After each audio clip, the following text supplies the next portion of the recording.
Assalamualaikum warahmatullahi wabarakatuh. Bagaimana kabarnya anak semuanya hari ini? Semoga kalian bersama dengan keluarga di rumah senantiasa dalam lindungan Allah Subhanahu wa taala, sehat walafiat. Amin. Anak-anakku, kita akan belajar hari ini tema 6 subtema 2, pembelajaran yang keempat dengan muatan mata pelajaran bahasa Indonesia, IPS dan PPKN. Kalian sudah siap? Ya, silahkan disiapkan alat tulisnya. Jika nanti ada hal yang penting, bisa langsung kalian catat di buku kalian ya. Kita awali dengan baca basmalah bersama. Bismillahirrahmanirrahim. Kita mulai pembelajarannya ya.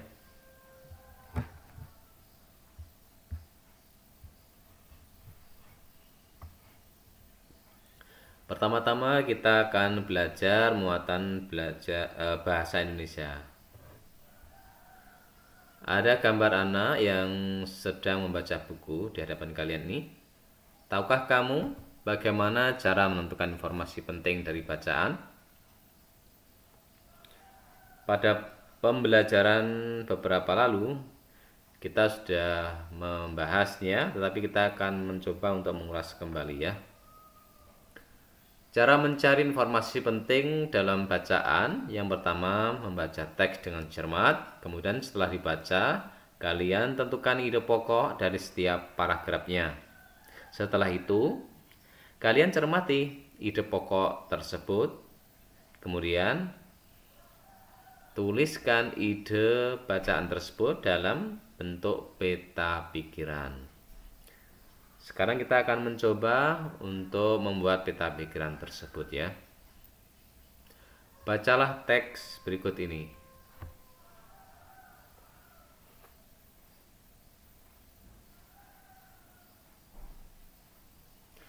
Ya, jika sudah selesai membaca, kita akan menentukan informasi penting dari teks ini.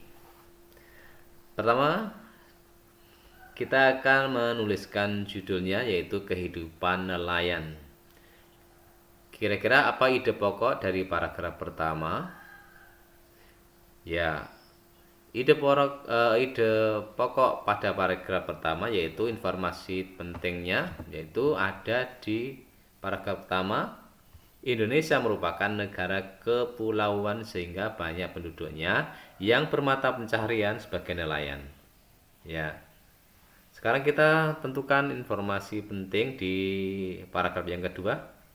Ya, informasi penting di paragraf yang kedua yaitu hidup nelayan bergantung dari laut dan hasil tangkapannya ditentukan oleh cuaca. Jadi seperti ini ya cara menentukan peta pikiran dari suatu teks. Sekarang coba kalian lihat gambar yang ada di hadapan kalian. Ya, ini adalah gambar nelayan yang baru saja pulang melaut. Sekarang kita akan masuk pada muatan IPS. Nelayan itu berangkat melaut pada malam hari dan dini hari, kemudian melaut ke tengah laut dan menebarkan jala mereka untuk menangkap ikan. Ketika mereka telah menyentuh bibir pantai pada siang hari, mereka akan disambut oleh para nelayan yang lain untuk membantu menggeser perahu mereka ke daratan. Jadi seperti ini peristiwa menggeser perahu ke daratan ya. Pembangunan ekonomi dan sosial budaya sangat penting bagi kemajuan bangsa kita. Salah satu faktor yang mempengaruhi hal tersebut adalah dengan adanya interaksi antar individu dan kelompok di dalam suatu lingkungan. Salah satu interaksi ini ya terjadi pada masyarakat pesisir adalah dengan jual belikan seperti ini. Ini adalah contoh interaksi dalam pembangunan ekonomi yang ada di pesisir dengan pelelangan ikan. Jadi dengan ini menciptakan bangunan ekonomi di daerah tersebut. Sekarang coba kalian lihat gambar pelelangan ini ya. Kira-kira siapa saja yang terlibat dalam kegiatan pelelangan ikan ini dan apa saja peran mereka. Tolong diperhatikan gambarnya. Ya, yang terlibat dalam pelelangan ini yaitu, nanti akan saya beri lingkaran ya. Iya, seperti itu. Nelayan yang pertama, kemudian yang kedua ada juru lelang. Ini juru lelangnya.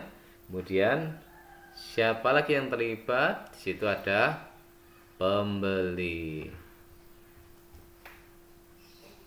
Jadi ini ada beberapa orang yang terlibat di dalam pelelangan ikan. Ada penelayan, ada juru lelang, dan ada pembeli. Kemudian apa saja peran mereka?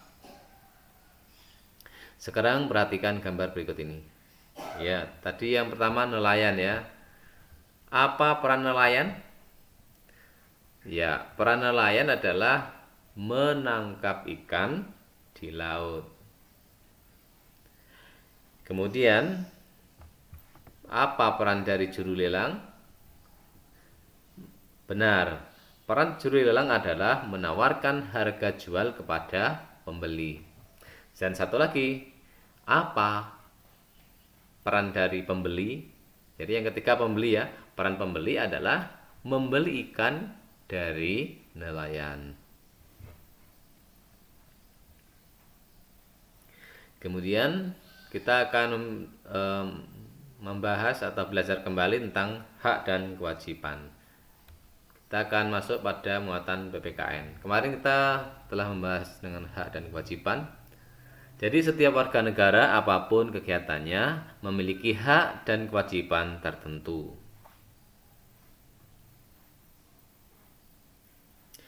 Seperti pada pelelangan ikan di sini ya. Jadi setiap orang yang terlibat dalam kegiatan tersebut memiliki peran, hak, dan kewajibannya yang berbeda-beda.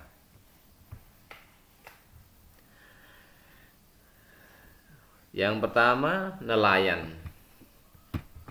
Hak dan kewajibannya dari nelayan, ya haknya yaitu mendapatkan uang dari hasil penjualan ikan. Kemudian siapa yang tahu kewajibannya? Betul, kewajiban nelayan yaitu menyediakan ikan dengan kualitas yang baik. Kemudian juru lelang. Apa haknya dari juru lelang ini? Ya, haknya adalah mendapatkan jasa dari penjualan ikan. Kemudian apa kewajibannya dari juru lelang? Kewajibannya adalah memberikan informasi harga ikan dengan benar. Ingat, dalam pelaksanaannya hak dan kewajiban harus dilaksanakan secara seimbang dan penuh dengan tanggung jawab. Siap ya menjadi orang yang melaksanakan hak dan kewajiban dengan penuh tanggung jawab? Jika kalian siap, berarti kalian adalah anak-anak yang hebat. Baik anak-anak, cukup sekian penjelasan Ustadz hari ini. Tetap semangat dalam belajar, semangat beribadah, jaga selalu kesehatan. Terima kasih, sampai ketemu kembali. Assalamualaikum warahmatullahi wabarakatuh.